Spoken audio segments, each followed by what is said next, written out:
Ya, saya mengingatkan diri saya sendiri juga yang hadir di sini barangkali jangan sampai kita berbuat tidak adil karena suatu kebencian. Karena yang sekarang ini muncul bahwa vaksin TBC itu didanai. Yang mendanai itu yang namanya orang raksasa komputer yang namanya Bill Gates. Bill Gates itu orang Amerika. Kalau orang Amerika zaman sekarang itu identik dengan Yahudi. Walaupun tidak semua orang Amerika itu Yahudi. Dan tidak semua Yahudi itu adalah orang-orang yang selalu berbuat tidak baik. Dalam artian ada juga yang tidak demikian. Jadi jangan menggeneralisasi bahwa yang namanya Amerika selalu negatif.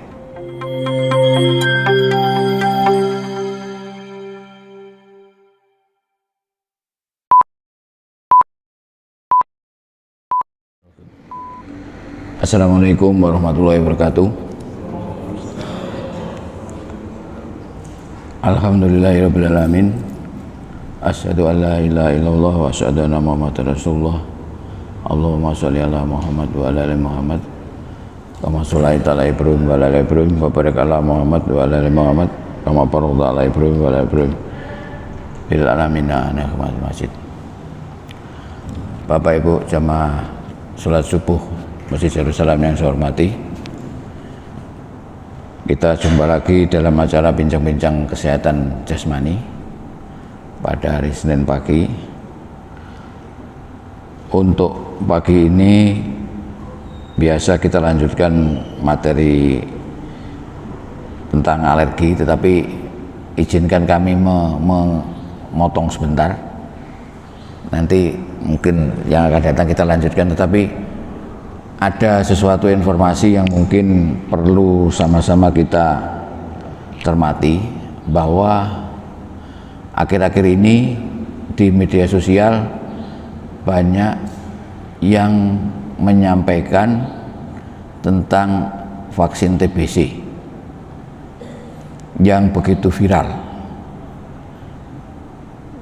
dengan berbagai macam versi, dengan berbagai macam latar belakang, termasuk kemarin saya membaca, tapi apakah itu benar dari organisasi ulama atau bukan, tapi di sana ada pernyataan yang mengatasnamakan dari organisasi ulama bahwa intinya menolak vaksin TBC.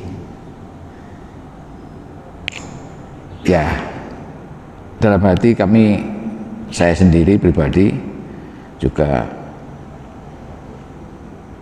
apakah benar apa tidak yang disampaikan itu. Cuma kita mungkin lebih berhati-hati karena usulan vaksin itu mungkin akan seramai dulu waktu vaksin COVID.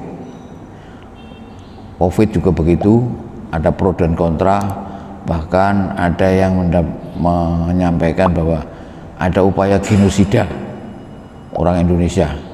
Tapi sampai sekarang juga tidak terbukti bahwa orang yang divaksin itu mati. Itu dari sekian banyaknya vaksin, yang meninggal ya cuma ada, tapi tidak seheboh genosida yang disampaikan itu. Nah, sekarang vaksin TBC itu juga begitu ramainya, sampai-sampai ya berbagai macam person atau siapapun itu menyampaikan bahwa ada upaya terkait dengan genomik dan sebagainya. Mungkin kita lebih berhati-hati dalam hal ini, dalam menyampaikan hal-hal yang sifatnya narasi-narasi yang sifatnya negatif, karena khawatir yang kita sampaikan tidak benar.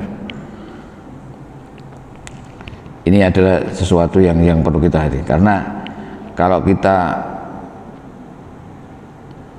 menyampaikan tidak benar, maka khawatir kita menyampaikan itu akan berkaitan dengan salah satu ayat Quran yang mengatakan bahwa kita itu harus benar-benar berbuat adil, yang memang adil karena Allah, karena bukan adil karena kebencian kepada suatu kaum atau suatu person. Nanti kalau itu kita akan tidak baik untuk kita, maksudnya gitu. Ya, saya mengingatkan diri saya sendiri juga yang ada di sini, barangkali jangan sampai kita berbuat tidak adil karena suatu kebencian. Karena yang sekarang ini muncul bahwa vaksin TBC itu didanai. Yang mendanai itu yang namanya orang raksasa komputer yang namanya Bill Gates. Bill Gates itu orang Amerika. Kalau orang Amerika zaman sekarang itu identik dengan Yahudi, walaupun tidak semua orang Amerika itu Yahudi, dan tidak semua Yahudi itu adalah orang-orang yang selalu berbuat tidak baik. Dalam artian ada juga yang tidak demikian. Jadi jangan menggeneralisasi bahwa yang namanya Amerika selalu negatif. Ya, kita perlu sadar bahwa di kesehatan ini banyak yang dinadai oleh orang-orang non-muslim. Contohnya sampai sekarang obat-obat untuk pasien kusta itu rata-rata didanai dari Belanda. Jadi yang memberikan obat, yang menyediakan obat sampai dengan yang menyediakan program dan sebagainya itu dari Belanda. Dulu yang dalam menangani TBC itu juga begitu, juga banyak didanai dari luar sana. Jadi pemberantasan penyakit TBC pernah didanai dari orang-orang di luar sana. Dan sekarang memang penyakit TBC itu begitu banyaknya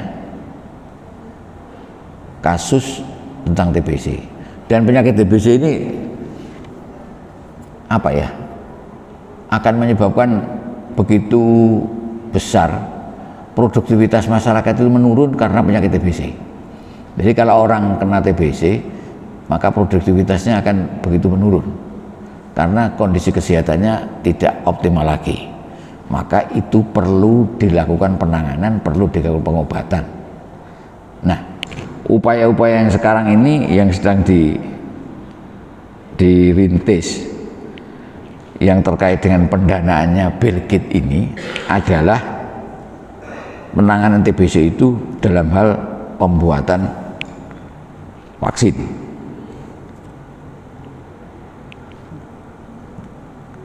Nah, apakah selama ini tidak ada vaksin untuk TBC? Ada, sudah. Jadi kita sudah lama sekali.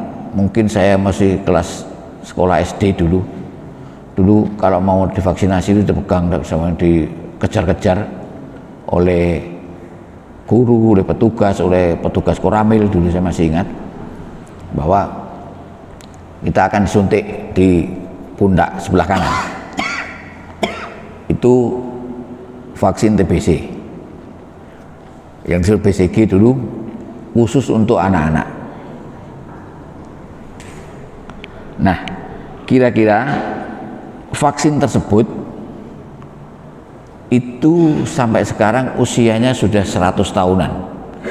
Itu dulu dibuat oleh pakar kesehatan dari Perancis yang disingkat dengan BCG itu, Bacillus Calmette dan Guerin. Itu adalah nama yang pembuat vaksin BCG, yang diabadikan menjadi nama vaksin BCG untuk menanggulangi penyakit TBC khususnya pada anak-anak, yang membuat orang Prancis.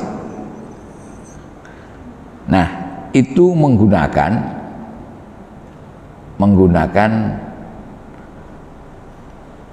apa namanya, bakteri yang disebut dengan Mycobacterium bovis namanya. Jadi sesama Mycobacterium memang itu bisa membuat kekebalan. Sedangkan Mycobacterium yang menyebabkan TBC itu adalah Mycobacterium tuberculosis namanya. Jadi jenis bakterinya berbeda. Tetapi dengan Mycobacterium tuberculosis itu banyak anak-anak kita yang terlindungi dari penyakit TBC.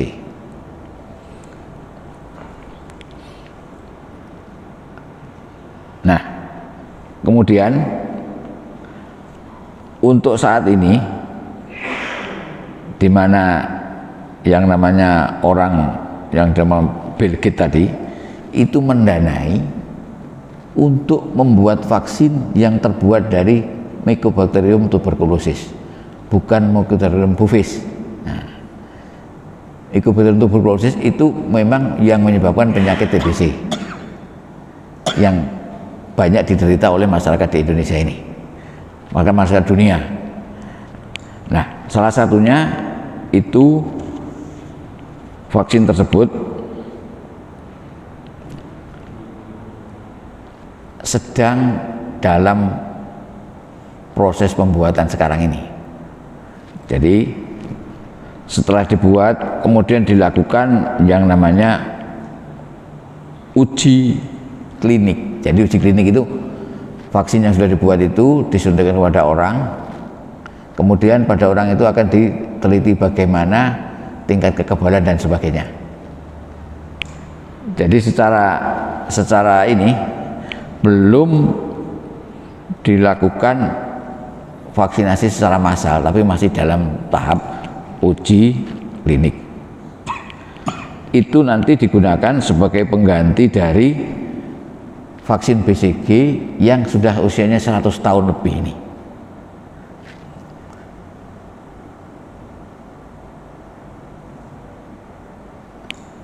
Maksudnya apa? Maksudnya untuk menangani orang-orang yang sakit TBC agar mereka satu juga kebal, dua bisa sembuh dari penyakit TBC. Nah, oleh karena itu mungkin saya menyampaikan informasi bukan untuk menandingi informasi yang ada, tapi saya memberikan informasi dari yang sebelah biar berimbang, biar tidak hanya karena khawatir saya kalau ini karena kebencian kepada orang-orang Amerika dan sebagainya atau siapapun, kemudian kita membuatkan narasi-narasi yang kurang pas. Maka dari sebelah ini saya mendapat informasi dari ahlinya vaksin. Saya tanyakan memang, karena saya merasa kok informasinya seperti ini. Sebenarnya bagaimana sih vaksin-vaksin yang sekarang ini? Yaitu informasinya diantaranya ada 9 poin yang disampaikan ini.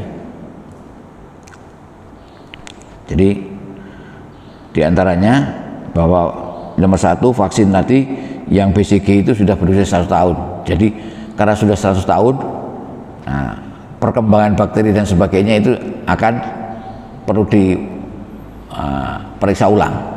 Makanya itu sekarang yang dibuat itu tadi adalah yang dari Mycobacterium tuberculosis tadi.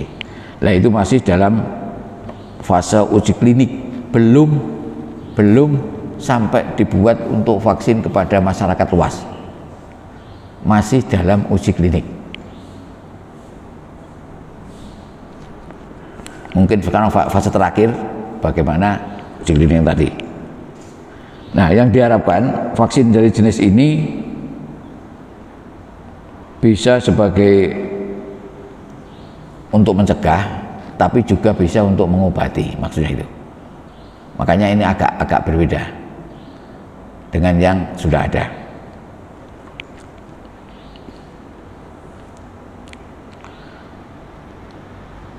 Nah, sekarang yang terlibat dalam uji klinik, yang terlibat dalam ini diantaranya dari Kemenkes sudah membentuk tim itu terdiri dari ahli-ahli dari UNER, dari Universitas Brawijaya, dan dari Universitas Hasanuddin.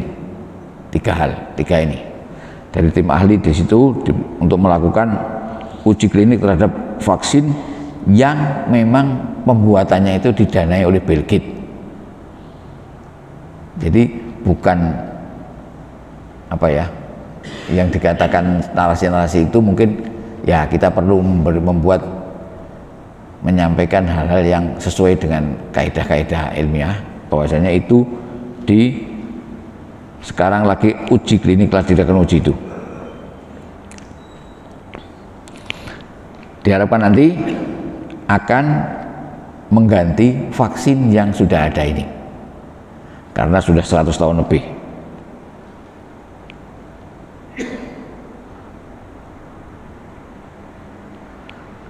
Nah, harapannya tadi tidak hanya sebagai pencegah, tapi sebagai pengobatan juga nanti. Itu harapannya begitu.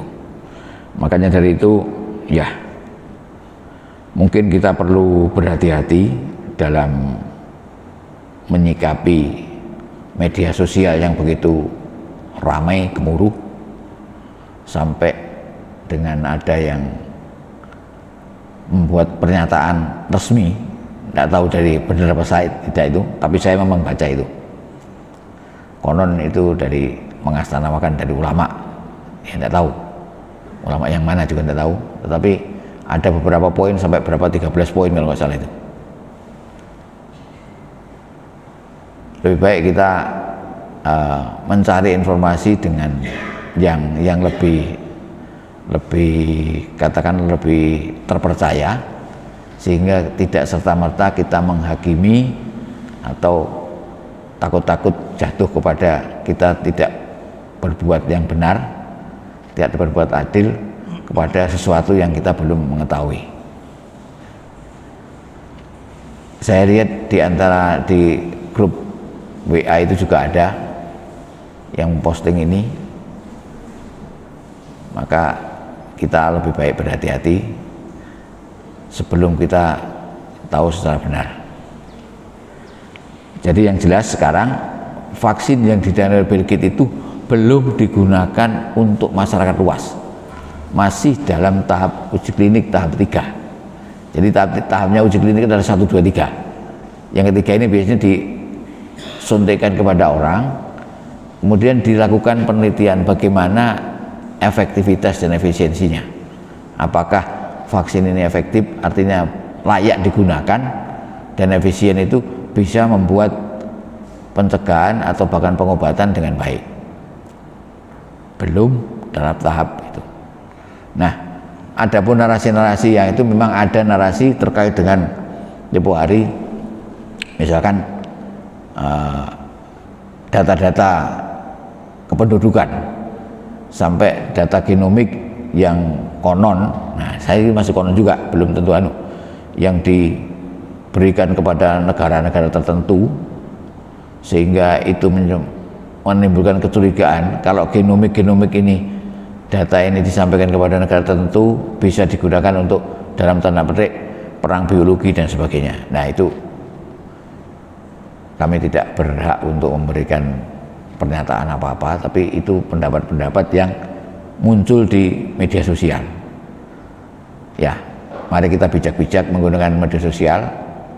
Kita juga tidak mudah menghakimi sesuatu yang belum kita tahu, agar kita benar-benar bisa berbuat yang terbaik untuk kemaslahatan umat.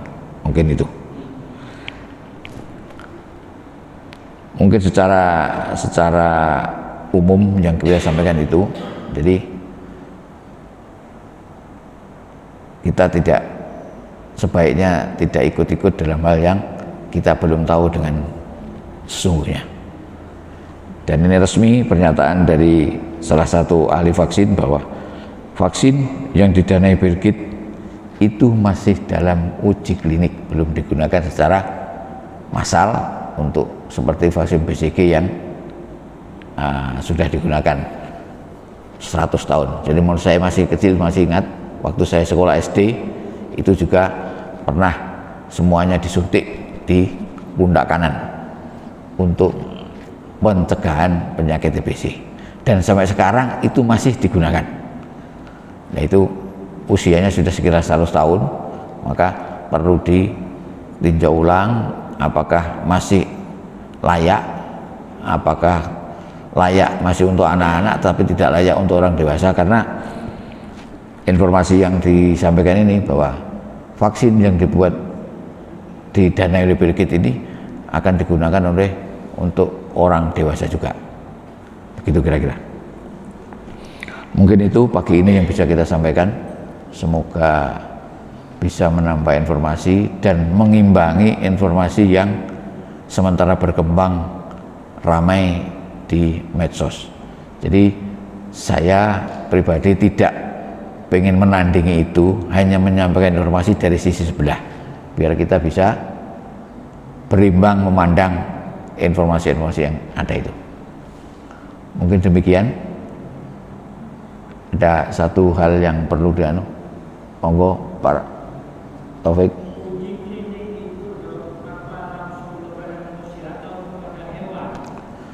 Uji klinik itu ada yang kepada hewan, ada yang kepada manusia. Uji klinik terakhir biasanya kepada manusia. Artinya untuk melihat vaksin itu efektif enggak untuk manusia.